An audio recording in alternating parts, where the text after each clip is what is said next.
চট্টগ্রামের সীতাকুণ্ডিয়া জঙ্গল সলিমপুরে সন্ত্রাসীদের গ্রেফতার ও অস্ত্র উদ্ধারে প্রায় ১২ ঘণ্টা অভিযান পরিচালনা করেছে যৌথ বাহিনী।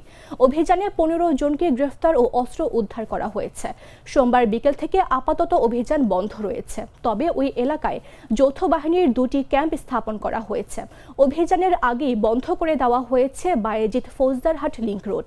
এতে সীমাহীন ভোগান্তিতে পড়েছেন বিশ্ববিদ্যালয় কলেজ শিক্ষার্থী সহ শহরগামী মানুষ। কেউ কেউ দূরের বিকল্প পথ হয়ে শহরে প্রবেশ করলেও অনেকেই লিংক রোড ব্যবহার করতে গিয়ে পড়ছেন বিপাকে। চট্টগ্রাম রেঞ্জের ডিআইজি মোহাম্মদ আহসান হাবিব পলাশ বলেন, পুলিশের সঙ্গে সেনাবাহিনী, বিজিবি, র্যাব আর জেলা প্রশাসনের বিরাট একটি অংশ মিলে অভিযানে অংশ নিয়েছে।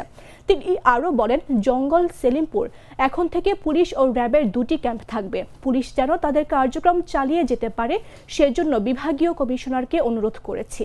তিনি যেন আমাদের এখানকার যাতায়াতের ব্যবস্থা সহজতর করার জন্য প্রয়োজনীয় ব্যবস্থা নেন।